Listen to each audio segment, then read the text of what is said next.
हे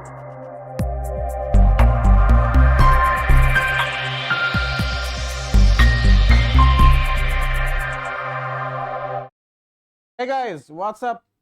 तो विजडम के प्लेटफॉर्म पे आप सभी का स्वागत है फिर से। अभी तक हम लोगों ने डिस्कस किया है DSPCL series part 1, part 2, part 3, part 4। आज हम लेके आए हैं पार्ट 5। क्या लेके आए हैं? पार्ट 5 लेके आए हैं। तो आप आई होप अच्छे से समझे होंगे पार्ट 1, पार्ट 2, पार्ट 3, पार्ट 4, और आपकी प्रिपरेशंस भी अच्छे फुल फ्लेज में चल रही होगी। तो लेट्स बिगिन अ सेशन।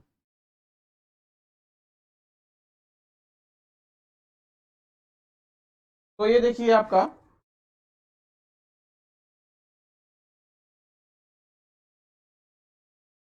तो ये फर्स्ट क्वेश्चन क्या बोलता है समझिए ध्यान से। फर्स्ट क्वेश्चन क्या बोलता है समझिए ध्यान से। तो देखिए आपका फर्स्ट क्वेश्चन क्या बोलता है।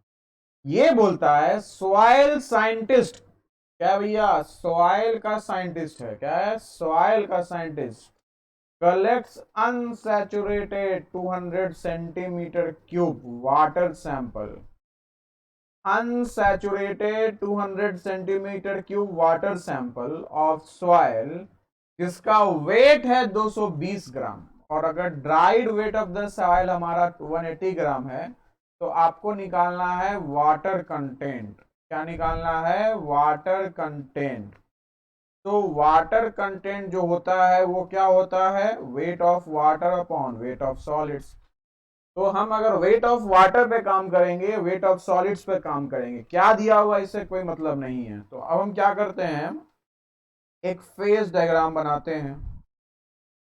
जिसमें फेज डायग्राम अगर हम बना रहे हैं तो आपको पता है अनसैचुरेटेड है, तो हम ले लेते हैं क्या? अनसैचुरेटेड का मतलब ये नहीं हुआ कि वो ड्राई है, ध्यान रखिएगा। ये आपका सॉलिड है, ये आपका वाटर है, और आपका ये जो है एयर है। अब आपका जो अब आपका जो कहानी है हमारा, ये क्या बोलता है भैया? ड्राइड वेट हमारा 180 ग्राम है। कितना ग्राम है? 180 ग्राम। और आपका टोटल वेट है वो क्वेश्चन में दे रखा है कि टोटल वेट जो है आपका मॉइस्ट वेट वो आपका 220 ग्राम है। वाटर एयर का वेट हम लोग नेगलेक्ट कर देंगे। और आपका टोटल वॉल्यूम जो है वो आपका 200 सेंटीमीटर क्यूब है। तो मुझे वेट ऑफ वाटर चाहिए। तो अगर हम 220 में से 180 घटा देंगे तो ये आपका वेट ऑफ वाटर निकल जाएगा। तो वेट ऑफ वाटर निकल गया तो आपका वेट ऑफ वाटर 40 ग्राम, और आपका वेट ऑफ सॉलिड्स हमारा 180 ग्राम।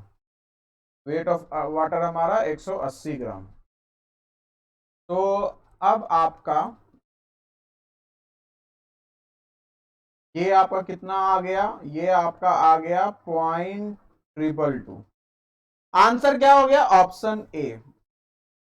ध्यान रखिएगा जब भी क्वेश्चन आएगा हमारा आपका न्यूमेरिकल सॉइल प्रॉपर्टीज पे, तो आप कोशिश क्या कीजिए फेज डायग्राम से करने का। नेक्स्ट है हमारा the 4 kinds of crystals in thin sections of cement clinkers. क्या हमारा?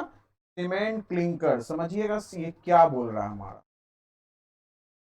ये आपका बोल रहा है टॉर्नेबॉम और नेम्ड बाय टॉर्नेबॉम और एलाइट बेलाइट एंड सेलाइट। सबसे समझिए होता क्या है, टॉर्नेबॉम कौन है क्या नहीं है समझिए। एक्चुअली सबसे पहले बोक्स कंपाउंड का नाम लिया गया, जो क्लिंकर्स हम लोग यूज करते हैं, आर एच बॉग। क्लियर है ना? आर एच बॉग, बीओजी हुई हुई। अब आपका आर एच बॉक्स ने बोक्स कंपाउंड दिया। ये बॉक्स कंपाउंड किससे आपका जो दिया, तो बेसिकली ली चैटलियर और टॉर्न टॉर्नवॉर्म, इन्होंने क्या किया कि आप इस कंपाउंड्स का नाम जो दिया वो इस प्रकार दिया। किस प्रकार दिया? अब देखिए ध्यान से। पहला दिया एलाइट, जो बोलता है C3S है। सेकेंड क्या है हमारा, बिलाइट है, जो हमारा क्या है, C2S है हमारा। तीसरा हमारा सिलाइट है हमारा, जो क्या है, C3A है हमारा। और आपका फोर्थ क्या है, फिलाइट है हमारा, जो हमारा C4AF है। का आंसर क्या होगा, फिलाइट होगा। ठीक है ना। अब समझिएगा ध्यान से, कुछ आपको इसके अलावा कुछ कॉन्सेप्चुअल बैकग्राउंड भी दे रहे हैं।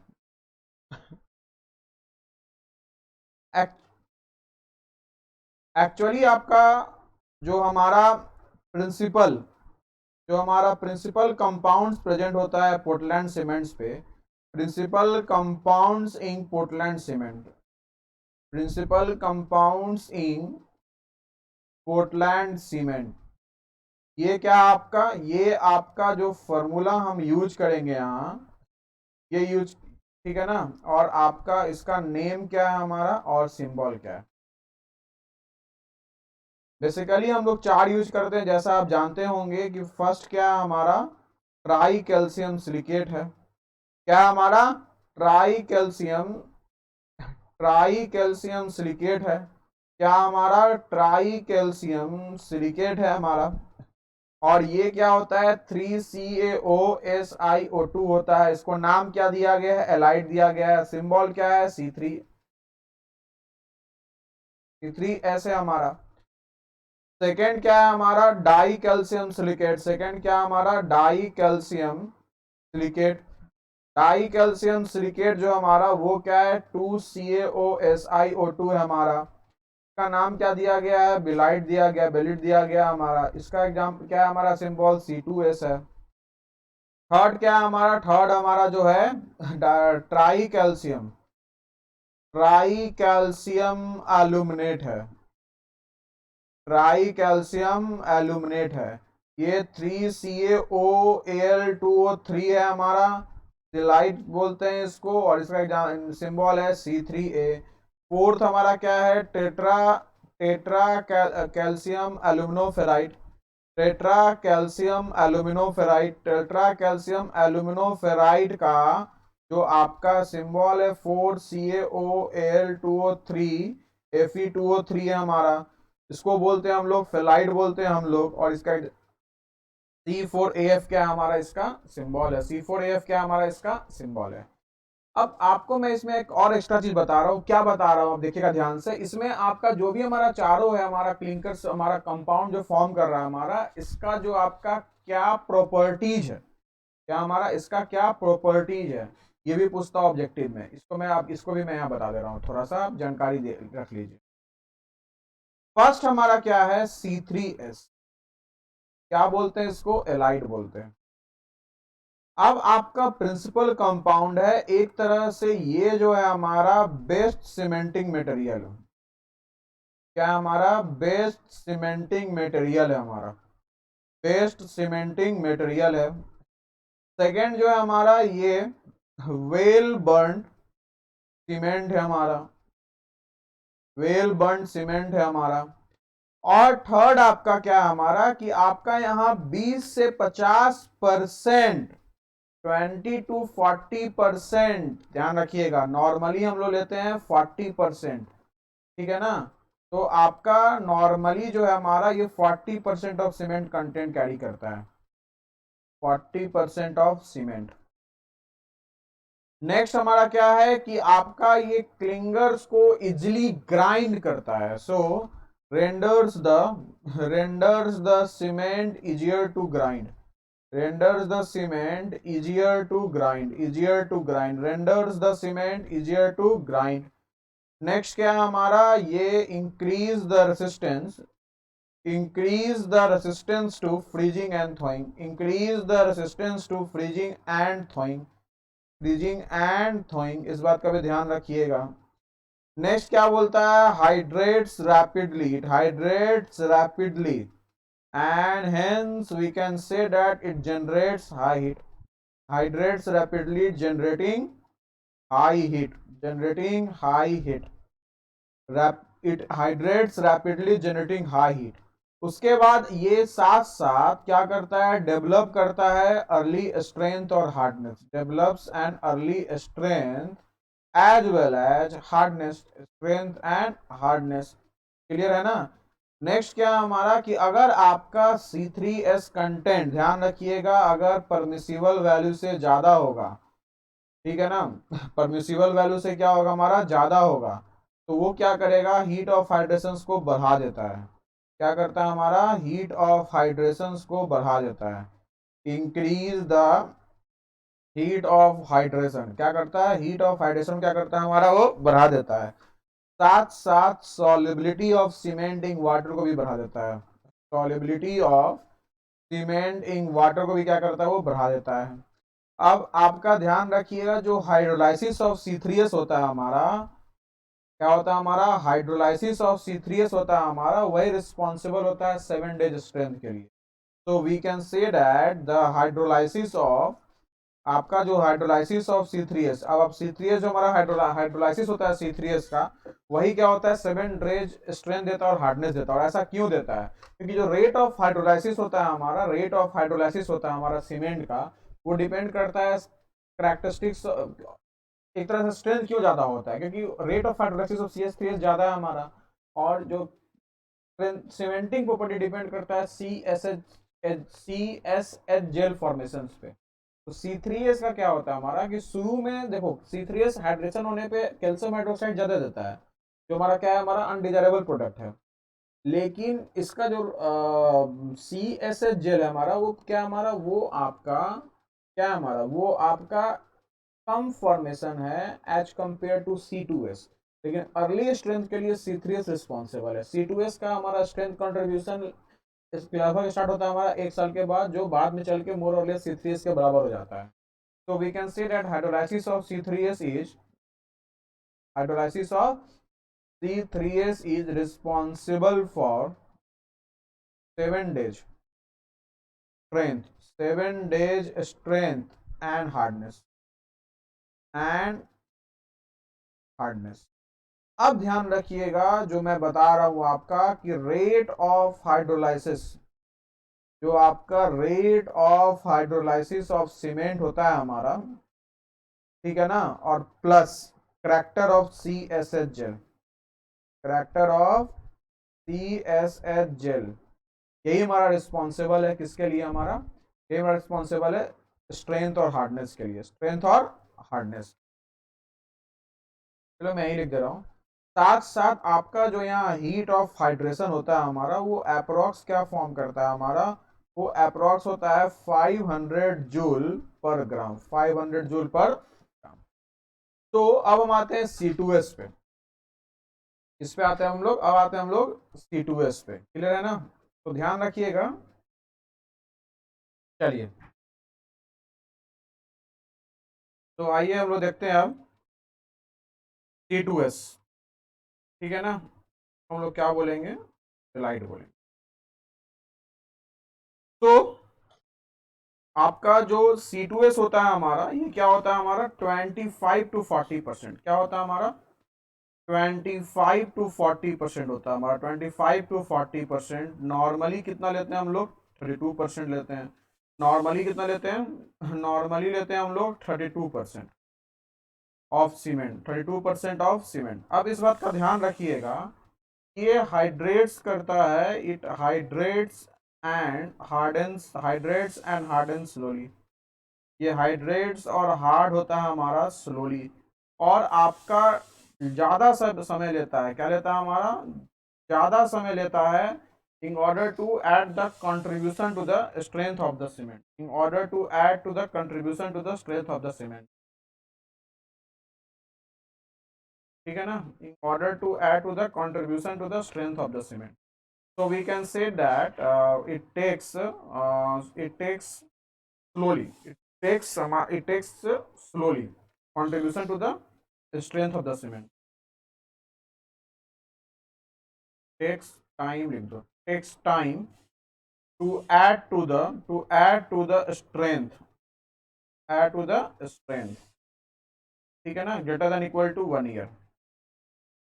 नेक्स्ट क्या है हमारा कि आपका ये क्या होता है, इट इम्पार्ट्स रेसिस्टेंस टू, ये क्या करता है हमारा, तो हम देखिए हम क्या देख रहे हैं हमारा, हम ये देख रहे हैं कि ये आपका स्ट्रेंथ इंपार्ट करने में टाइम तो लेता है, टाइम तो लेता है, ठीक है ना। साथ साथ ये रेसिस्टेंस भी इंपार्ट करता है, रेसिस्टेंस इंपार्ट करता है ड्यू टू इसके लिए सेल्फ केमिकल अटैक पे।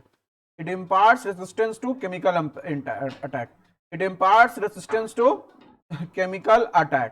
अब इस बात का ध्यान रखिएगा कि अगर आपका C2S परसेंटेज, अगर आपका C2S परसेंटेज इंक्रीज करेगा तो इसका एक डिसएडवांटेज है। क्या डिसएडवांटेज है कि क्लिंकर्स को क्या करेगा हमारा, आपका ग्राइंडिंग करने में क्या करेगा, बाधा पहुंचाएगा, जिसके कारण क्या होगा, CSH जेल फॉर्मेशन में क्या आएगा हमारा, एडिक्वेट अमाउंट नहीं आएगा, सीमेंटियस प्रॉपर्टी हमारा कम होगा, स्ट्रेंथ हमारा कम होगा। क्लियर है ना। So we can say that it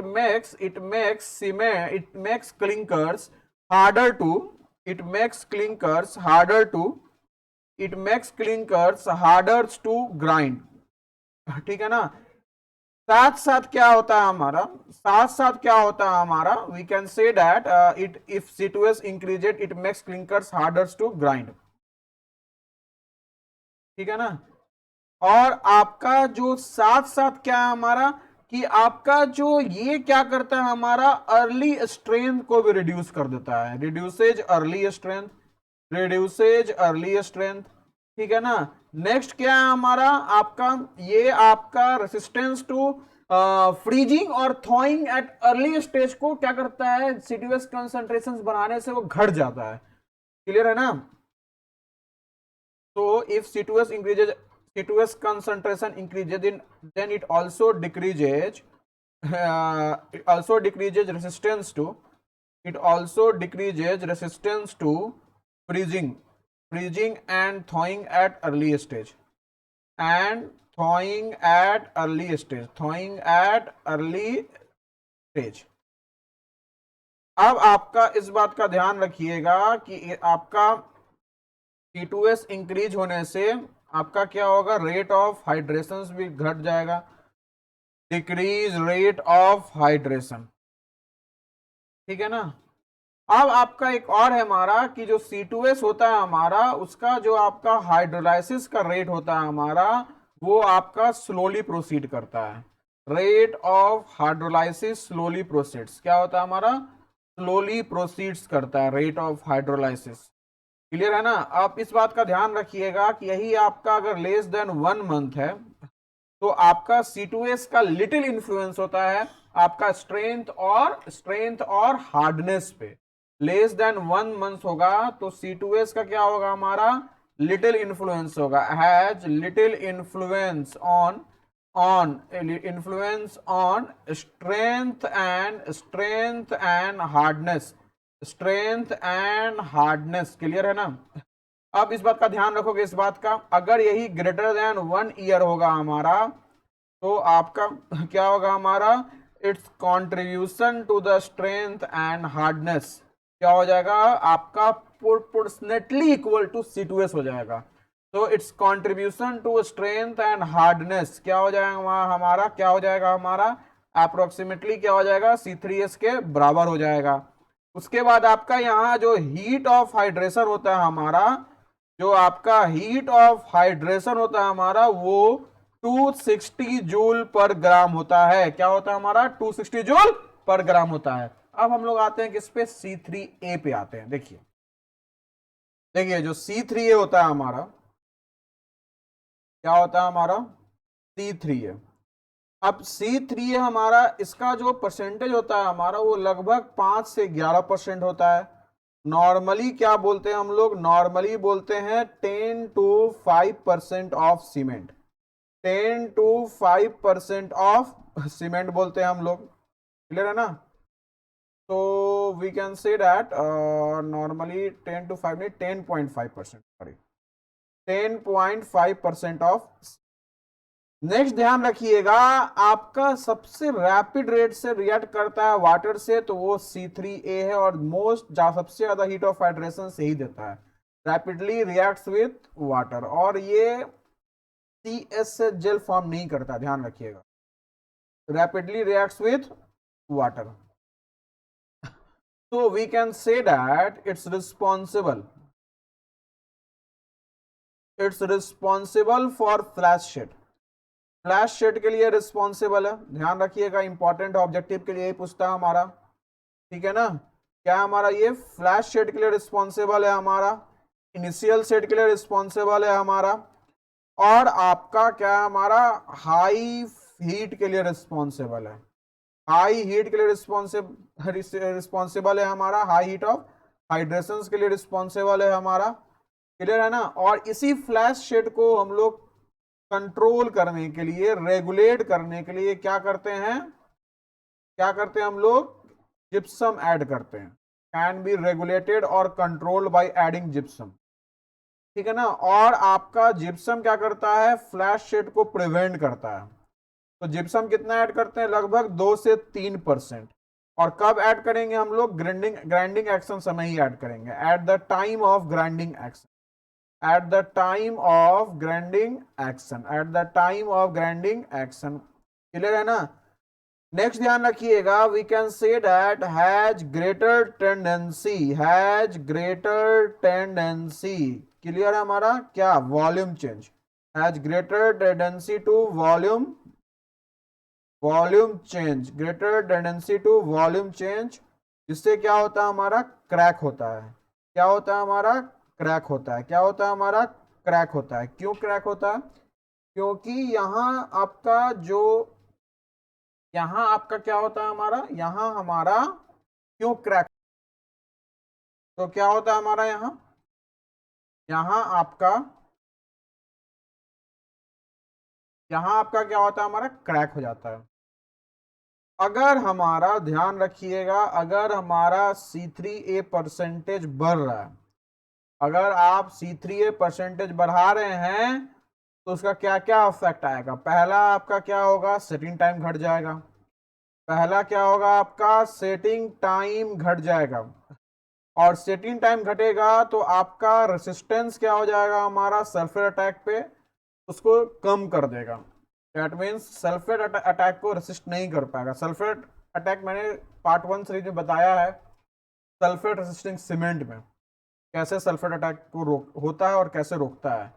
weakens resistance to sulphate attack, weakens resistance to sulphate attack. Next क्या हमारा, lowers the ultimate strength, lower the ultimate strength, lower the ultimate strength. Next क्या है हमारा, आपका lowers the heat of hydration, it also lowers the heat of hydration, इस बात का भी आप ध्यान रखिएगा।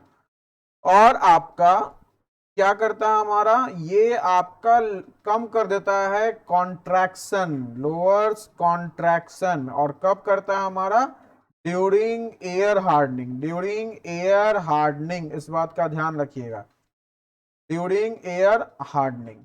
और आपका यहाँ जो हीट ऑफ हाइड्रेशन है हमारा, वो क्या होता है हमारा, सबसे ज्यादा होता है, जो 865 जूल पर ग्राम होता है हमारा। अब बात करते हैं हम लोग क्या, अब बात करते हैं हम लोग C4AF का। अब हम यही बात करते हैं क्या, यही बात करते हैं हम C4AF, जिसको हम लोग बोलते हैं फेलाइट। अब ध्यान रखिएगा, C4AF जो होता है हमारा, ये 8 to 14% होता है, और नॉर्मली हमारा जो होता है हमारा, वो 9% ऑफ सीमेंट होता है। क्या होता है, नॉर्मली 9% ऑफ सीमेंट होता है। सेकेंड हमारा ये क्या है, रिस्पॉन्सिबल फॉर फ्लैश शेट होता है हमारा, रिस्पॉन्सिबल फॉर फ्लैश शेटिंग होता है हमारा, इस बात का भी ध्यान रखिएगा। थर्ड हमारा बोलता है जनरेट करता है लेसर हीट। अब देखो ध्यान से, ए जहां जहां है हमारा, C3A और C4AF दोनों हमारा फ्लैश सेटिंग हमारा रिस्पॉन्सिबल है, लेकिन C4AF में क्या होता है, कंपेरेटिवली टू C3A हमारा लेसर हीट होता है हमारा जनरेट। और आप इस बात का ध्यान रखिएगा, इसका जो सीमेंटिंग वैल्यू प्रॉपर्टी होता है हमारा, वो पुअरेस्ट होता है, पुअरेस्ट सीमेंटिंग वैल्यू होता है। क्या होता है हमारा, पुअरेस्ट सीमेंटिंग वैल्यू होता है, इस बात का भी आप ध्यान रखिएगा, क्लियर है ना। पुअरेस्ट क्या होता है हमारा, सीमेंटिंग वैल्यू होता है। और आपका जो, अगर हमारा C4AF अगर आपका बढ़ रहा है, तो स्ट्रेंथ जो होता है हमारा, वो क्या होता है, स्लाइटली डिक्रीज करता है, स्लाइटली क्या होता है, डिक्रीज करता है। साथ साथ आपका जो हीट ऑफ हाइड्रेशन होता है हमारा, ये हीट ऑफ हाइड्रेशन यहाँ 420 जूल पर ग्राम होता है। तो बेसिक आपका ये ऑब्जेक्टिव पॉइंट ऑफ व्यू से मैंने बताया चारों बॉक्स कंपाउंड का कि आपका ये क्या हमारा इसका इंपॉर्टेंस है, क्या इस पर ऑब्जेक्टिव क्वेश्चंस पूछ सकता है। तो ये आप देख लीजिएगा अपने नोट्स में, क्या कर लीजिएगा अपने नोट्स में आप इसको मेंशन कर लीजिएगा। और आप इंजॉय कर रहे होंगे कि आपका सीमेंट्स का ये क्या हमारा बॉक्स कंपाउंड का क्या आपका कैरेक्टरिस्टिक्स है, इसके बढ़ने और घटने से क्या इफेक्ट आता है। और ये आपको बहुत से कॉम्पिटिटिव एग्जामिनेशन से पूछेगा, चाहे इंजीनियरिंग सर्विस हो जाए, गेट हो जाए, एसएससी जेई हो जाए, स्टेट इंजीनियरिंग सर्विस हो जाए हमारा। और सो इसलिए आपका ये क्या more important and most important, ठीक है ना। तो हम कुछ इंपॉर्टेंट नोट्स करें, पढ़ेंगे, तो कुछ इंपॉर्टेंट पॉइंट्स पढ़ाई करेंगे जो, तो आइए हम लोग देखते हैं। हम लोग पढ़ते हैं hydration of C4AF। Hydration of C4AF को जानिएगा, ऑब्जेक्टिव के लिए इंपॉर्टेंट है। क्या है हमारा ये ऑब्जेक्टिव के लिए इंपॉर्टेंट है, important for objective, important for objective. अब समझिएगा C4AF एक्चुअली हमारा C4AF जो होता है हमारा, जब इसका हाइड्रेशन होता है, क्या होता है हमारा, जब इसका C4AF का हाइड्रेशन होता है तो जो हाइड्रेटेड प्रोडक्ट्स फॉर्म करता है वो CaO Fe2O3 फॉर्म करता है, या आपका फॉर्म करता है C3FH6। और C3FH6 क्या हमारा मोर स्टेबल होता है, क्या होता है हमारा, ये आपका मोर स्टेबल होता है। आप इस बात का समझिएगा, इस बात को समझिएगा कि ये जो हाइड्रेटेड प्रोडक्ट्स है हमारा, ये जो आपका हाइड्रेटेड प्रोडक्ट्स है हमारा, इसका स्ट्रेंथ में कोई कॉन्ट्रीब्यूशंस नहीं होता है। क्या हमारा इसका स्ट्रेंथ में कोई कॉन्ट्रीब्यूशंस नहीं होता है। हाइड्रेटेड प्रोडक्ट्स जो होता है हमारा, इसका स्ट्रेंथ में कोई कॉन्ट्रीब्यूशंस नहीं होता है, ठीक है ना। तो we can say that it does not, we can say that it does not contribute anything to the strength, it does not contribute anything to the strength, anything to the strength। अब ध्यान रखिएगा इस बात का, और कि आपका जो हाइड्रेट्स है हमारा, किसका, जो हमारा हाइड्रेट्स है हमारा, किसका, जो हमारा हाइड्रेट्स है C4AF का, C4AF का, ये आपका कंपैरेटिवली शो करता है higher resistance, so a comparatively higher resistance, show a comparatively higher resistance show करता है हमारा, show a comparatively higher resistance किसके, sulphate attack, as compare to C3A। C3A में सल्फेट अटैक रेसिस्ट करने की एबिलिटी घट जाती है, और यहाँ भी घटती है, लेकिन कंपैरेटिवली हमारा हाइयर रेसिस्टेंस शो कर रहा है हमारा, higher resistance to the attack of sulfates, to the attack of sulfates, ठीक है ना, sulfates, to the attack of sulfates of calcium aluminate, calcium aluminate, to the attack of sulfates of calcium aluminate। तो अब इस बात का ध्यान रखिएगा कि अब आपका क्या है हमारा, अब आपका जो हमारा यहाँ जो फॉर्म किया हमारा, यहाँ जो आपका फॉर्म किया, क्या फॉर्म किया यहाँ हमारा जो हाइड्रेटेड प्रोडक्ट्स फॉर्म किया है C3A और C4AF, ध्यान रखिएगा C3A और C4AF के हाइड्रेटेड प्रोडक्ट्स को, हाइड्रेशंस को हम लोग एक साथ स्टडी करते हैं। क्यों, क्योंकि आपको पता है यहाँ कि दोनों में क्या होता है हमारा, जिप्सम के प्रेजेंस में दोनों सिमिलर प्रोडक्ट्स फॉर्म करता है। क्या करता है हमारा, जिप्सम के प्रेजेंस में दोनों सिमिलर प्रोडक्ट्स फॉर्म करता है। क्लियर है। तो हमारा जो जिप्सम होता है हमारा और एल्कलीज, जो जिप्सम होता है हमारा और जो एल्कलीज होता है हमारा, ये दोनों सॉल्यूशन में क्या होता है, क्विकली डिजॉल्व कर जाता है हमारा, जो क्या बोलेंगे, डिजॉल्व इन सॉल्यूशन क्विकली। अब जो आपका जब ये क्विकली सॉल्यूशन में डिजॉल्व कर जाएगा, तो ऑब्वियसली सी बात है कि जो आपका सॉल्युबिलिटी ऑफ C3A होता है हमारा, वो क्या होता है हमारा, कम हो जाता है। सॉल्युबिलिटी ऑफ C3A क्या होता है हमारा, कम हो जाता है। क्या होता है हमारा, सॉल्युबिलिटी ऑफ C3A हमारा कम हो जाता है हमारा, सॉल्युबिलिटी ऑफ C3A क्या हो जाता है हमारा, कम हो जाता है हमारा। जब सॉल्युबिलिटी ऑफ C3A कम हो जाता है तो आपका जब सॉल्यूशन में क्या फॉर्म करेगा हमारा, जो हाइड्रेटेड प्रोडक्ट्स फॉर्म करता है हमारा सॉल्यूशन में, वो क्या फॉर्म करता है हमारा, वो आपका फॉर्म करता है, वो क्या बोलते हैं हम लोग, एल्यूमिनेट, ठीक है ना। तो आपका एक तरह से एल्यूमिनेट्स और आपका सल्फेट्स, ठीक है ना। तो हम क्या बोलेंगे कि सॉल्यूशन में जो एल्यूमिनेट्स और सल्फेट्स है, तो we can say that on the basis of this, on the basis of this concentration of this, on the basis of concentration of these मतलब एल्यूमिनेट्स और सल्फेट्स, एल्यूमिनेट्स ऑफ सल्फेट्स, तो इसके कॉन्सेंट्रेशंस के बेसिस पे हम क्या फॉर्म करेगा, हमारे पास प्रेसिपिटेटिंग क्या फॉर्म करेगा, क्रिस्टलाइन प्रोडक्ट फॉर्म करेगा, जिसको हम लोग हाइड्रेटेड प्रोडक्ट्स भी बोलते हैं। और वो जो क्रिस्टलाइन जो हमारा प्रेसिपिटेटिंग क्रिस्टलाइन प्रोडक्ट्स जो फॉर्म करता है, उसको क्या बोलते हैं हम लोग, उसको बोलते हैं एट्रिन, क्या बोलते हैं हम लोग, एट्रिनजाई, क्या बोलते हैं हम लोग, एट्रिनजाई बोलते हैं हमारा। तो पहला क्या हमारा फॉर्म करता है, हमारा पहला जो हमारा फॉर्म करता है उसका नाम है calcium aluminate, calcium aluminate trisulphate, calcium aluminate trisulphate hydrate, ये फॉर्म किया हमारा कैल्शियम एल्यूमिनेट ट्राइसल्फेट हाइड्रेट।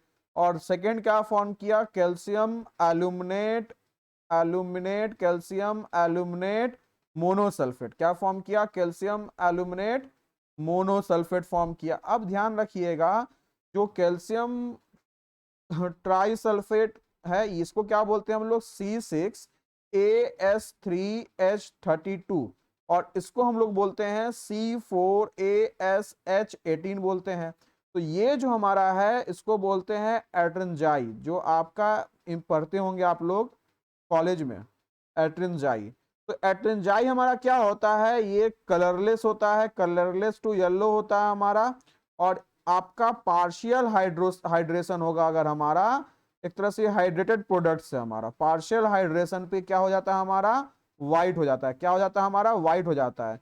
तो ये हमारा जो है हमारा, ये क्या हमारा हाइड्रेटेड प्रोडक्ट्स है, क्या हमारा हाइड्रेटेड प्रोडक्ट्स है, क्या हमारा हाइड्रेटेड प्रोडक्ट्स है। अब समझिएगा ध्यान से इस बात का, जो आपका सल्फेट होता है हमारा, क्या हमारा जो सल्फेट होता है हमारा, when we can say that when sulfate in solution, when sulfate in solution gets depleted, when sulfate in solution gets depleted, तो जो एल्यूमिनेट होता है हमारा, वो क्या होता है हमारा, एल्यूमिनेट कॉन्सेंट्रेशन बढ़ जाता है, एल्यूमिनेट कॉन्सेंट्रेशन क्या होता है हमारा, बढ़ जाता है हमारा, क्यों बढ़ता है हमारा, due to renewed, RENEWED, renewed hydration, due to renewed hydration of C3A और C4AF, ठीक है ना। तो इस स्टेज पे क्या होगा हमारा, जैसे ही हमारा हाइड्रेशन का रिन्यूअल होता है हमारा, तो इस स्टेज पे क्या होता है हमारा, जो आपका एट्रिनजाई है हमारा, वो क्या होता है हमारा, वो अनस्टेबल हो जाता है, क्या होता है हमारा, अनस्टेबल हो जाता है। और आपका अनस्टेबल होने के बाद क्या बोलेंगे, अनस्टेबल होने के बाद ग्रेजुअली कन्वर्ट होगा हमारा, क्या होगा हमारा, ग्रेजुअली कन्वर्ट होगा हमारा किसमें, वो कन्वर्ट होगा हमारा मिनिमम सल्फेट, ठीक है ना, सॉरी मिनिमम नहीं, monosulphate, gradually converted into monosulphate, monosulphate final product of hydration, final product of hydration, if final product of hydration, clear है ना। एक्चुअली कुछ वीडियो प्रॉब्लम हो गई थी, जिसमें आपका वीडियो नहीं आ रहा था, तो मैं फिर से समझा दे रहा हूँ, ठीक है ना।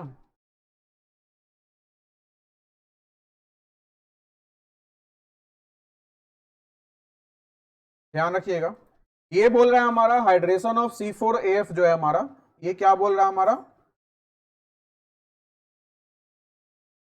हाइड्रेशन ऑफ C4AF जो होता है हमारा, वो CaOFe2O3H2O देता है हमारा, या C3FH6 देता है हमारा। C3FH6 हमारा मोर स्टेबल है, हाइड्रेटेड प्रोडक्ट है दोनों हमारा, और ये कंट्रीब्यूट नहीं करता हमारा anything to the strength.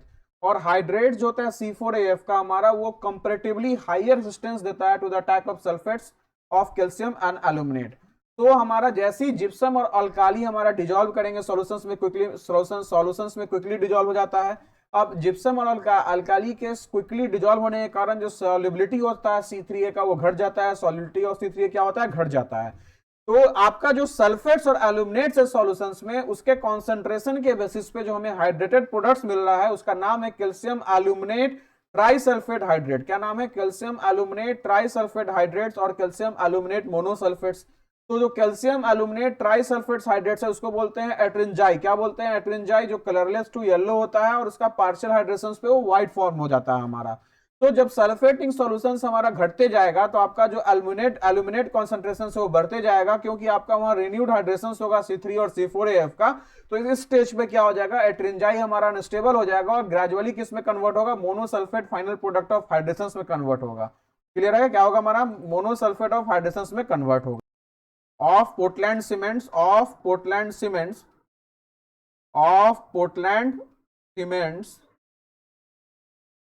containing more than 5% of C3A, 5% of C3A।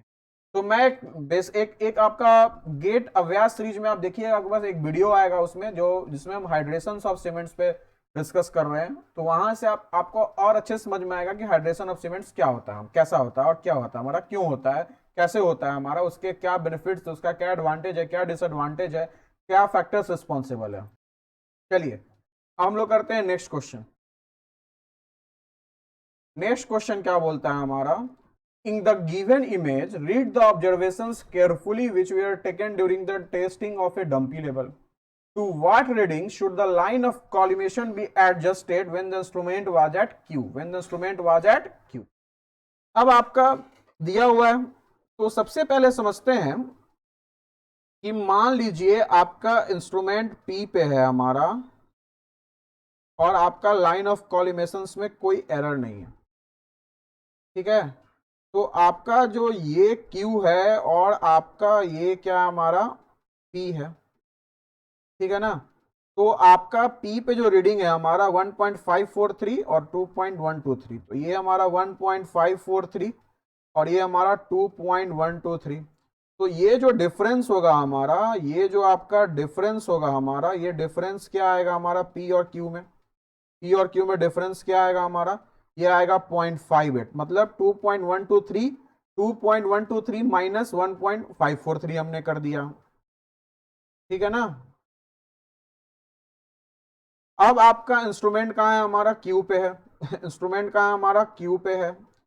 जब इंस्ट्रूमेंट Q पे है जनाब, तो ऑब्वियसली सी बात है हमारा कि आपका ये आपका P है और ये आपका P है और ये आपका Q है। तो आपका यहाँ रीडिंग 1.121 है और 1.750 है और 1.121 है। यहां हम क्या देख रहे हैं, यहां हमारा जो लेवल ऑफ डिफरेंस आ रहा है हमारा P और Q पे, P और Q पे, वो क्या आ रहा है, ये Q है हमारा और ये P है। ये हमारा आ रहा है आपका कितना आ रहा है 0.629, दैट इज 1.750 माइनस 1.121, 1.750 1.121 देखिएगा तो ये कितना आएगा 422 और ये आपका 5, नहीं सॉरी 0.629। तो हम क्या देख रहे हैं, ये 0.58 और ये 0.629 हमारा क्या है, डिफर है। एक तरह से इसका मतलब हम क्या, ये क्या बता रहा है कि लाइन ऑफ कॉलिमेशन, जो लाइन ऑफ कॉलिमेशन है हमारा वो क्या हमारा इधर अप इंक्लाइन अपवर्ड्स है या हमारा क्या हमारा डाउनवर्ड्स है, क्या हमारा डाउनवर्ड्स है। क्लियर है ना। अब देखिएगा ध्यान से, अब देखिएगा ध्यान से इस बात का कि अब हमारा जो इंक्लाइन अपवर्ड्स है और डाउनवर्ड्स है, तो हम देख रहे हैं कि हमारा एरर कैसे है, क्या हमारा एरर कैसे है। आप इस केस में कुछ भी मान सकते हैं, इंक्लाइन अपवर्ड्स या डाउनवर्ड्स। जो आपका अगर रिजल्ट पॉजिटिव आता है मतलब आपका अजम्पशन सही है। तो लेट्स डू द क्वेश्चन। तो आइए हम लोग करते हैं।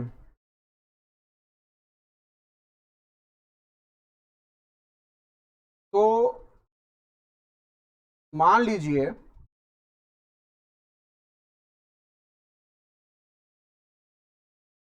चलिए मैं इसी में करता हूं।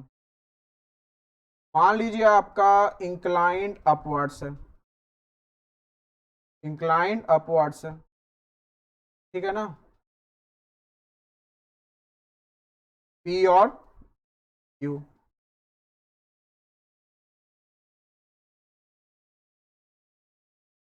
और आपका ये रीडिंग जो है हमारा, ये रीडिंग कितना है, 2.123, 2.123 है। ये रीडिंग 1.543 है, 1.543 है, और वो हमारा 2.123 है। वो क्या है, 2.123 है, और ये हमारा 1.543 है। मान लेते हैं हमारा कि भैया यहां हमारा इंक्लाइन जो हमारा ये ई एरर है हमारा, ये ई एरर है due to line of collimation inclining upward, due to line of collimation inclining upwards, due to line of collimation inclining upwards, inclining upwards, due to line of collimation inclining upwards, ठीक है ना, due to क्या हमारा, line of collimation inclining upwards. अब देखिए, तो आइए देखिए हम लोग, ये हमारा 2.123 है हमारा, और ये 5.543 है। तो आपका ये ई error due to line of inclination acting line of inclination line of collimation acting क्या हमारा upwards, line of collimation inclined upwards। तो आपका इस केस में हमारा जो ये डिस्टेंस होगा, ये डिस्टेंस क्या हो जाएगा हमारा 2.123 माइनस ई। तो आपका जो P और Q के बीच डिफरेंस होगा हमारा वो 2.123 माइनस ई माइनस 0.43 है, 543 आएगा। वैसी अगर हम क्या कर रहे हैं, अब आपका Q पे रख रहे हैं अगर हम, तो आपका ऑब्वियसली से बात है कि अगर हम इंक्लाइंड अपवर्ड्स मान रहे हैं, तो यहाँ जो आपका रीडिंग आएगा आपका, वो रीडिंग आए कितना आएगा हमारा, वो रीडिंग आएगा आपका कितना दिया हुआ है, 1.750 दिया हुआ है। कितना दिया हुआ है, 1.750 दिया हुआ है। और आपका टी पे जो रीडिंग है हमारा, ये आपका 1.121 है। तो आपका ये जो है हमारा, यहां भी एरर हमारा ये ई है। तो ऑब्वियसली सी बात है जो आपका ये एरर आएगा हमारा, वो क्या आएगा, 1.121 माइनस ई। तो आपका ये जो डिफरेंस आया हमारा, वो आ गया 1.750 में से 1.121 क्या कर दिए हम, माइनस कर दिए। आप फिगर से देख रहे हैं। तो ये हमारा जो डिफरेंस है हमारा, difference in level between P and Q, ये हमारा क्या, एक्चुअल डिफरेंस। इसके पहले हम निकाले थे, पहला फेज निकाले थे जो हम इक्वल नहीं देख रहे थे हम, हमारा 0.629 और 0.58 इक्वल नहीं आ रहा था, वो एपरेंट डिफरेंस था। तो actual difference in between P and Q, और यहां भी क्या हमारा, actual difference between P and Q, actual difference between P and Q, difference between P and Q, दोनों हमारा क्या होना चाहिए, सेम होना चाहिए। तो हम क्या बोलेंगे, जब आपका दोनों सेम आएगा तो हम क्या बोलेंगे, 1.750 minus 1.121 minus E is equal to 2.123 minus E और माइनस 5.54। तो ऑब्वियसली सी बात है, आप इसको सॉल्व कीजिएगा तो आपका ई जो आएगा वो कितना आएगा, देख लीजिए ई कितना आ रहा है आपका। इसको मैं स्टेप बाय स्टेप सॉल्व कर देता हूं। 1.750 minus 1.121 plus E is equal to 2.123 minus E minus 0.543। तो आपका 2 ई जो आया हमारा वो कितना आया, 2.123 माइनस 0.543, ये आ गया हमारा, और माइनस 1.750 प्लस 1.121, ठीक है ना, कितना आया, प्लस 0.121। तो हमारा जो ई आ रहा है हमारा, वो देखिए ई क्या आ रहा है हमारा। तो हम देखिए ध्यान से, यहाँ हमने 0.543 लिखा था, लेकिन रीडिंग यहाँ हमारा क्या है, 1.543। तो ये 1.543 आ गया हमारा, और ये भी आ गया 1.543। ई देखो ई क्या आ रहा है हमारा, ये ई निगेटिव आ रहा है। ई निगेटिव का मतलब क्या हुआ कि एजम्पशन जो हमने माना था कि आपका क्या, हमारा जो आपका लाइन ऑफ कॉलिमेशन अपवार्ड्स था वो इनकरेक्ट है।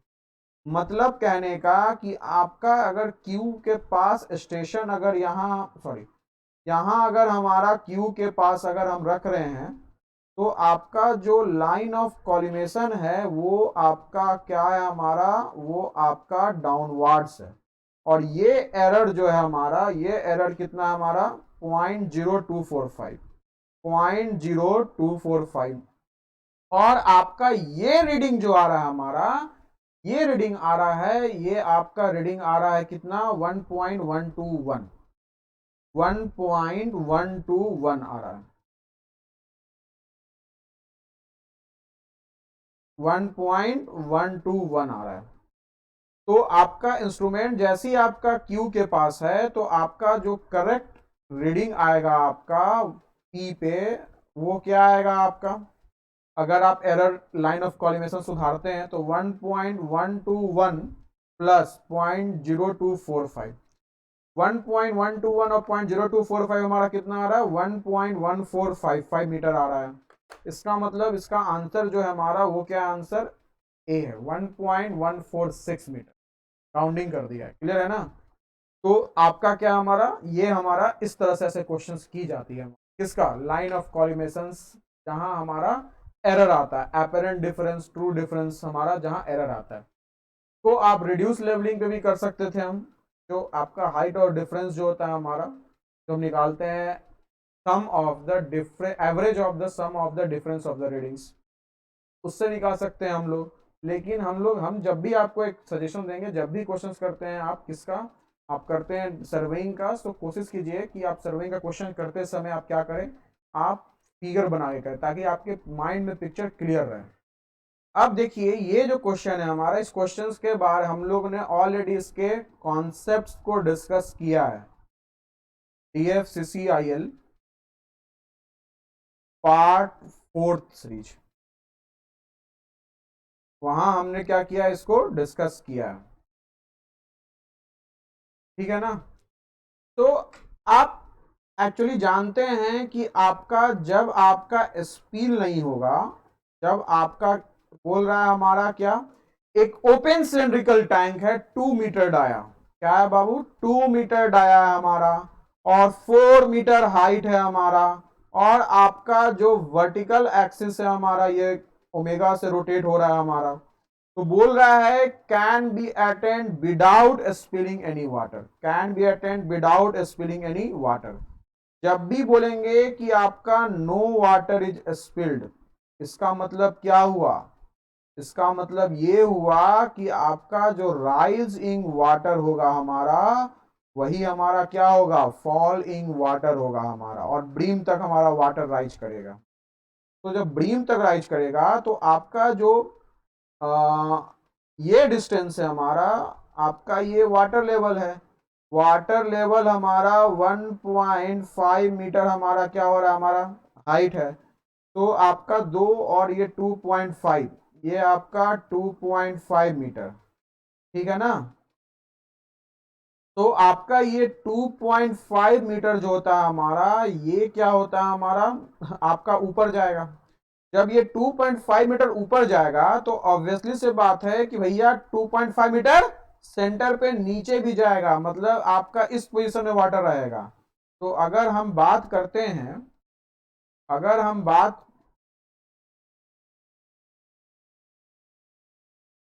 अगर हम बात करते हैं इस बात को लेके कि आपका इस तरह से हमारा एक बन सकता है फिगर, क्लियर है ना। तो हमारा ये 2.5 गया और ये 1.5 है, तो नीचे कितना आएगा हमारा, 0.5, कितना आएगा, 0.5। तो हमारा हम देख रहे हैं कि हमारा एक तरह से ये ऐसे बन रहा है, क्या बन रहा है, पैराबोला बन रहा है। और ये डिस्टेंस हमारा कितना है 1 मीटर है, और ये डिस्टेंस टोटल कितना हो गया 4 और प्लस 0.5। देखिए ये आप ध्यान रखना इस बात का, 4 और 0.5, क्या ये सही है? गौर कीजिए मेरी बात को, आपका 4 मीटर है, 1.5 मीटर है, 2.5 ऊपर गया, 2.5 कहाँ गया हमारा ऊपर गया, और आपका आप देखिए ध्यान से, क्या हमने सही लिखा है, क्या हमने सही लिखा है, ध्यान से देखिए, ये आपका 1.5 और ये 0.5, तो ये हमारा 1.5 नहीं, तब हमारा 2 मीटर होगा, इसको लिखना होगा 1 मीटर, तो आपका ये कितना हो जाएगा, आपका 5 मीटर हो जाएगा। सीधे फॉर्मूला लगा देंगे, जेड माइनस जेड नॉट क्या लिखते हैं हम लोग, या जेड क्या लिखते हैं हम लोग, जेड लिखते हैं omega square r square upon 2g। यहाँ आपका जो जेड है हमारा वो 5 है, ओमेगा स्क्वायर आर हमारा 1 स्क्वायर है, 2 इंटू 9.81, तो आपका जो ओमेगा आएगा वो आएगा 9.91 रेडियन पर सेकेंड, 9.91 रेडियन पर सेकेंड आ जाएगा। आंसर क्या आ गया आपका, आंसर जो आ गया आपका वो सी हो गया। क्या हो गया आंसर, सी हो गया। क्या हो गया आंसर, सी हो गया। अब देखिए ध्यान से इस क्वेश्चन, क्लियर है ना? तो ये आपका जो क्वेश्चन है हमारा, ये क्वेश्चन क्या बोल रहा है हमारा, ये बोल रहा है हमारा कि आपका what would be the approximate, what would be the approximate weight of rail required for a particular track if the weight of locomotive axle load is 15,000 tons। अब इस बात का ध्यान रखिएगा, इस बात का ध्यान रखिएगा कि आपका जो वेट ऑफ रेल होता है हमारा,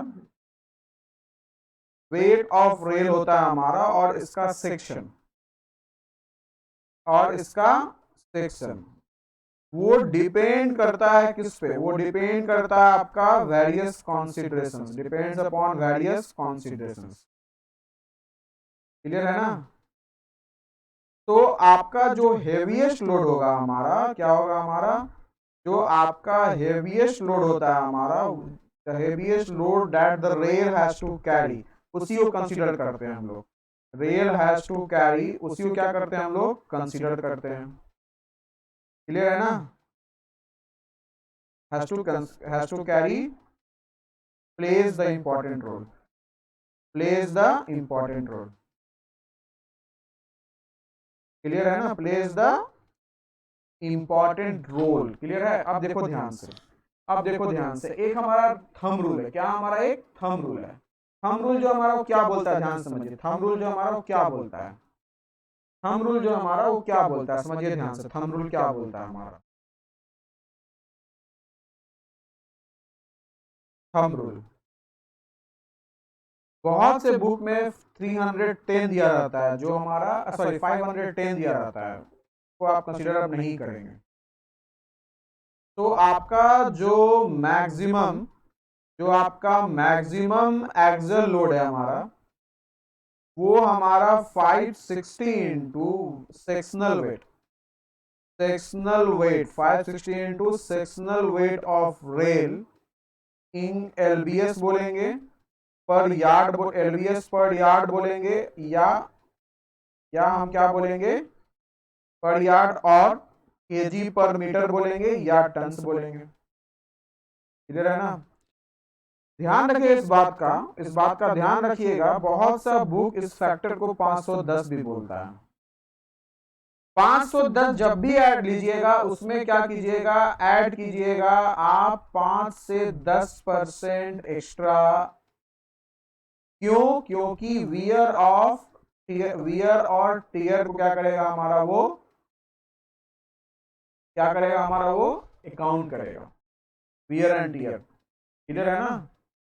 तो अब समझिए इस बात का कि आपका 5 to 10% आप extra load due to wear and tear हमने बोला अकाउंटेबल करने के लिए, तो 560 के बराबर ही आएगा, लेकिन आप फॉलो कीजिएगा 560। क्लियर है ना? 560 फॉलो कीजिए। अब समझिए इस बात का, इस क्वेश्चन में क्या करेंगे, इस क्वेश्चन में हमारा अप्रोक्सीमेट वेट ऑफ रेल पूछ रहा है, जो 15,000 टन दिया हुआ है, और आपका सेक्शनल वेट निकालना है रेल का। 15,000 को 560 से डिवाइड कीजिएगा, 15,000 को 560 से डिवाइड कीजिएगा, तो ये 26.785 टन आएगा हमारा। क्लियर है ना? या हम बोलेंगे 15,000 को 510 से कीजिएगा तो ये 29.411 आएगा। 510 करने पे 29.41 टन। लेकिन ये एक्चुअली ऑप्शन जो आना चाहिए ये केजी में होना चाहिए। अब इसको 1000 से मल्टीप्लाई करेंगे तो 29411 आंसर आएगा। तो आपका एग्जाम में टन्स में दिया था, लेकिन आंसर ऑप्शन होना चाहिए किसमें? केजी में होना चाहिए। तो आपका ये आपका क्लोजेस्ट आंसर क्या है हमारा? क्लोजेस्ट हमारा क्या है? हमारा बी है, सॉरी ए है। क्लोजेस्ट हमारा क्या है? ए है। ध्यान रखिएगा, क्लोजेस्ट ए है। लेकिन DFCCIL क्या है हमारा? DFCCIL क्या हमारा? 29,410 रिपोर्ट किया है, लेकिन आंसर क्या होना चाहिए? आंसर 25,410 होना चाहिए। मैं फिर से बोल रहा हूँ, क्योंकि आप 510 हम लोग पहले यूज कर रहे थे, IRS ने बोला है 560 यूज करने के लिए। क्लियर है ना? तो आपको इस बात का ध्यान रखना होगा। इस बात का क्या रखना होगा? ध्यान रखना होगा। इंपॉर्टेंट पॉइंट्स कुछ मैं आपको बता रहा हूँ कि जो आपका वेट ऑफ रेल जो होता है हमारा, वो आपका वेट ऑफ रेल जो होता है हमारा, वो आपका वेरियस फैक्टर्स पे डिपेंड करता है। Wait of rail depends upon various factors, depends upon various factors. Wait of rail depends upon various factors. अब आपका कौन कौन सा फैक्टर्स है हमारा? पहला बोलता है गेज और ट्रैक। ऑब्वियसली सी बात है, गेज ऑफ ट्रैक पे भी डिपेंड करेगा। अगर आपका ब्रॉड गेज यूज कीजिएगा तो ज्यादा आपको वेट, क्या जैसे हमारा हेवी रेल्स हम प्रेफर करते हैं कंपेयर टू लाइट रेल्स, ठीक है ना? तो आपका गेज जितना ज्यादा होगा, वेट ऑफ रेल उतना ज्यादा यूज करना होगा। Speed of train over the track, speed ज्यादा होगा, आपको क्या करना होगा? वेट भी क्या करना होगा? हमारा ज्यादा रखना होगा, क्योंकि कोएफिशिएंट ऑफ फ्रिक्शन डिपेंड करता है वेट पे। अवेलेबिलिटी ऑफ स्टैंडर्ड सेक्शन, उस पर भी डिपेंड करता है। अवेलेबिलिटी ऑफ स्टैंडर्ड सेक्शंस, ठीक है ना? साथ साथ स्पेसिंग ऑफ स्लीपर्स पे। अगर आपका स्लीपर्स अगर हमारा वाइडली स्पेस्ड है तो आप वेट ज्यादा नहीं रख सकते हैं, नहीं तो सैग हो जाएगा हमारा। और आपका नेचर ऑफ ट्रैफिक, अगर आपका ट्रैफिक उस रूट पे ज्यादा है हमारा, तो आपको वेट ऑफ रेल ज्यादा रखना होगा। क्योंकि आपका जो रेल है हमारा, अगर आप वेट कम रखिएगा तो ऑब्वियसली से बात है, जो नीचे से आप जो वेट ऑफ रेल हमारा क्या कर रहा है? आपका वेट ऑफ रेल हमारा एक तरह से क्या करता है? स्टेबिलिटी प्रोवाइड करता है। क्या करता है? स्टेबिलिटी भी प्रोवाइड करता है हमारा।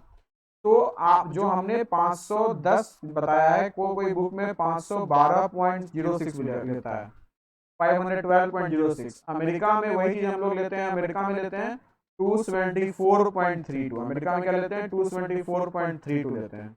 तो इस बात का आप ध्यान रखिए, अमेरिका में क्या लेते हैं हम लोग? 274.32 लेते हैं।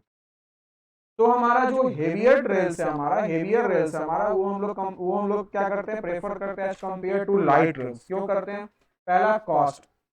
आपका हम लोग बोल सकते हैं कि एक तरह से चीपर और इकोनॉमिकल होता है हमारा टू गेट ए सॉलिड और ड्यूरेबल ट्रैक, ठीक है ना? तो इस बात का ध्यान रखिएगा, क्या होता है हमारा? एक तरह से हमारा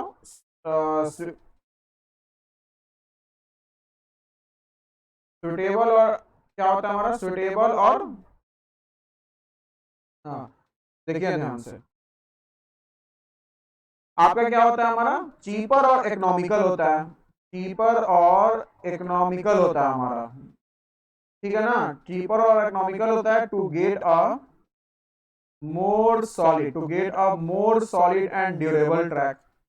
अब आप ड्यूरेबल ट्रैक चाहते हैं तो आप क्या कीजिएगा? वेट को क्या कीजिएगा? बढ़ा दीजिएगा by increasing the weight of rail, ठीक है ना? rather than by supporting a light rail, that's supporting a light rail by an excessive number of sleepers, तो इसलिए हमारा अगर स्लीपर्स अगर ज्यादा यूज कर रहे हैं और लाइट रेल है, तो वो इकोनॉमिकल और चीपर नहीं होता है, सॉलिड और ड्यूरेबल ट्रैक भी नहीं देता हमारा। अगर हम बात करते हैं ड्यूरेबिलिटी ऑफ ट्रैक्स की, अगर हम बात करते हैं ड्यूरेबिलिटी ऑफ ट्रैक की, तो ध्यान रखिएगा स्ट्रेंथ और स्टिफनेस, क्या हमारा स्ट्रेंथ और स्टिफनेस, स्ट्रेंथ और स्टिफनेस जो है हमारा, ये आपका दो इंपॉर्टेंट पैरामीटर्स है that should be considered for selecting a rail in the track, must be considered for selecting a railing track, for selecting a railing track, selecting a railing track, rail of track, ठीक है ना। तो आपको पता है, ये important ध्यान रखिएगा, जो स्टिफनेस, जो आपका स्टिफनेस होता है हमारा, जो आपका स्टिफनेस होता है हमारा, वो आपका वेट के स्क्वायर से वैरी करता है, और आपका जो स्ट्रेंथ होता है हमारा, वो आपका वैरी करता है 1.5 time, weight to the power 1.5 times, ठीक है ना। ये आपको याद रखना होगा, इंपॉर्टेंट ऑब्जेक्टिव के लिए। सो कॉस्ट ऑफ रेल जो होता है हमारा, ordinary variations of weight will remain, we can say that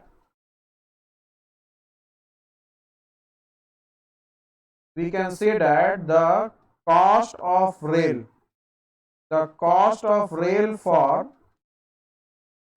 ordinary variations, cost of rail for ordinary variations of weight, that will remain more, that will remain more or less the same, more or less the same. So by we can say that hence by adopting the heavy rails, हम लोग क्या क्या बोल सकते हैं, hence by adopting the heavy rails, hence by adopting the heavy rails, आपका जो strength और स्टिफनेस है हमारा, वो क्या हो रहा है हमारा, इंक्रीज कर जा रहा है, क्या हो रहा है हमारा, एक तरह से इंक्रीज कर जा रहा है as compare to the cost, that means आपका कॉस्ट भी बढ़ेगा, लेकिन ये स्ट्रेंथ और स्टिफनेस बढ़ने से बेनिफिशियरी जो है हमारा, वो ज्यादा as compare to the loss that we incur due to the, या extra burden that we incur due to the increasing cost. Clear है ना। अब आते हैं हम लोग waste of power. Waste of power, तो आपको पता है कि जो व्हील हमारा मूव करेगा अलोंग द लाइट रेल्स, तो आपका इनसफिशिएंट कैपेसिटी का होता है, तो रेल्स आप डिप्रेस हो जाता है, रेल्स क्या होता है हमारा, डिप्रेस हो जाता है। इसलिए व्हील्स को कॉन्टिन्यूअसली क्या करता है हमारा, उस डिप्रेशन पे क्या करता है हमारा, ड्रैग आउट होता है। क्या होता है, उस डिप्रेशन पे कॉन्टिन्यूअसली ड्रैग आउट होता है, बाहर की तरफ जाता है हमारा, मतलब ड्रैग आउट मतलब वो उस डिप्रेशन पे क्या होता है हमारा, वो एक तरह से ये डिप्रेशन पे क्या हो रहा है हमारा, ड्रैग आउट हो रहा है हमारा। इससे क्या हो रहा है हमारा, वो ट्रैक्टिव फोर्स कम हो जा रहा है हमारा, जिसके कारण क्या हो रहा है, पावर लॉस हो जा रहा है। तो आपका लाइट रेल्स, इसलिए हम लोग क्या करते हैं, लाइट रेल्स या कम वेट वाला रेल हम लोग क्या करते हैं, प्रेफरेबल नहीं रखते हैं, प्रेफरेबल नहीं रखते हैं। तो हम लोग एक तरह से भी बोलेंगे कि speed of train over the track, तो हम क्या बोलेंगे कि आपका when the wheels move along, when the wheels move along light rails, when the wheels move along the light rails of insufficient capacity, the rails are depressed, और आपका जो wheel होता है हमारा, that wheel are to be continuously dragged out of such depressions। अब आपका क्या है, तो जब आपका उसको ड्रैग मतलब उसको रेसिस्ट, उस डिप्रेशन के कारण जो आपका ट्रैक्टिव फोर्स में जो कमी आ रहा है, उसको ओवरकम करना है। तो इसके कारण क्या हमारा, it will result in waste of power of locomotive, waste of power of locomotive. इस बात का भी ध्यान रखिए।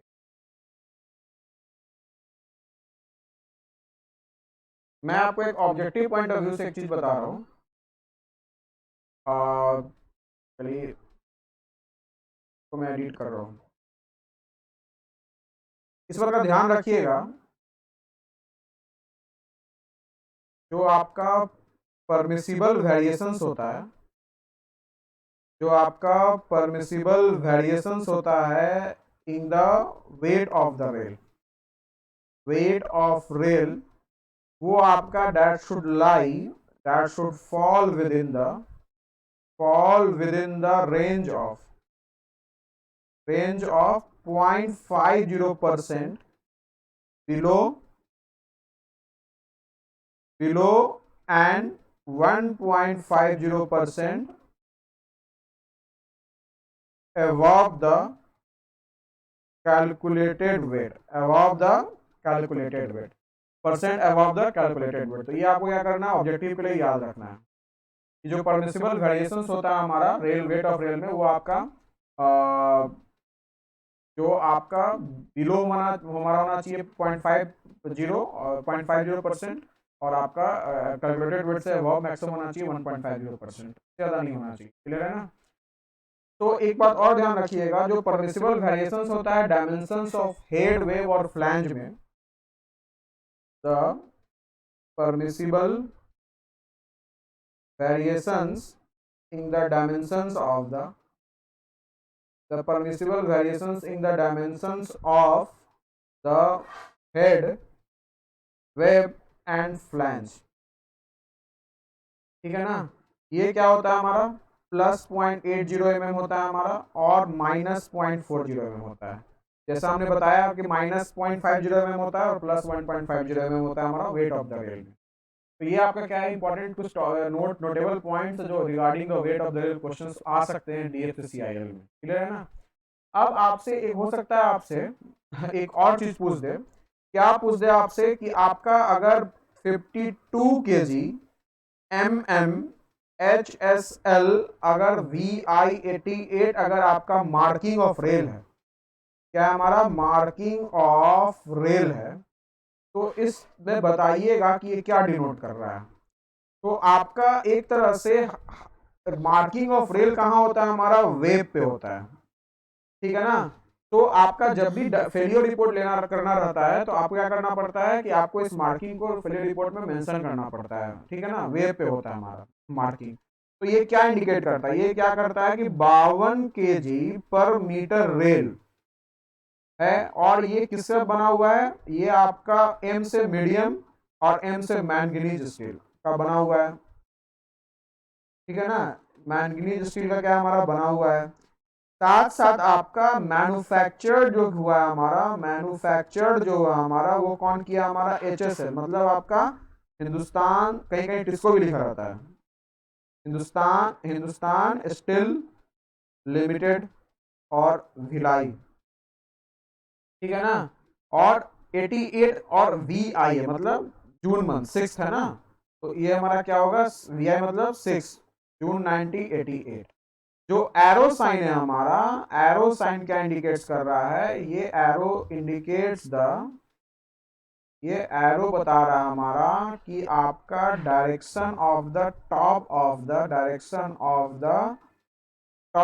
ऑफ द इग्नॉट, जहां से आप रेल रोल किए हैं, from which the rail was rolled. तो आपका ये भी क्या हमारा इंपॉर्टेंट है DFCCIL के लिए, तो आपका जो फर्स्ट रेल रोल हुआ था हमारा, क्या था हमारा, जो फर्स्ट रेल रोल हुआ था हमारा from the top of side of the इग्नॉट, तो वहां क्या था हमारा, आपका एक स्टार हम 25